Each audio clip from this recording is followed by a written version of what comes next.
Nakatagdang tumungo si Pangulong Ferdinand R. Marcos Jr. sa Amerika sa susunod na linggo para dumalo sa ika-70 sesyon ng Commission on the Status of Women at United Nations General Assembly.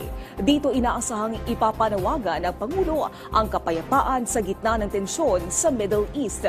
Alamin natin ang detalye sa report ni Christian Bascones. Christian? Nayobi, itinuturing ng pamahalaan na ang United Nations ang pinakaangkop na lugar upang manawagan para sa kapayapaan sa gitna ng patuloy na tensyon at labanan sa Middle East. Ayon kay Assistant Secretary Angelica Escalona, tagapagsalita ng Department of Foreign Affairs, mahalaga ang biyahe ni Pangulong Ferdinand R. Marcos Jr. sa susunod na linggo dahil ito ang tamang pagkakataon upang itanawagan ang kapayapaan at kaligtasan ng mga sibilyan, lalong-lalo na ang mga Pilipino sa riyon. Sa dalawang mahalagang pulong sa UN, inaasahan aniyang magsisilbing boses ang Pangulo para sa riyon.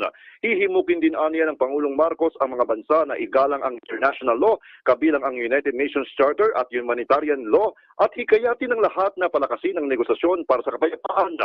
Magtatalumpati rin ang Pangulo sa ika-70 sesyon ng Commission on the Status of Women o CSW70. Sa kanyang talumpati, inaasahang ipapahayag ng Presidente ang matibay na paninindigan ng Pilipinas na itaguyod, isulong at pangalagaan ang kapakanan ng mga kababaihan at mga batang babae sa buong mundo. Kasama rin sa mga aktibidad ang pagdalo sa espesyal na sesyon ng United Nations General Assembly upang humingi ng suporta para sa kandidatura ng Pilipinas bilang non-permanent member ng United Nations Security Council para sa terminong 2027 hanggang 2028.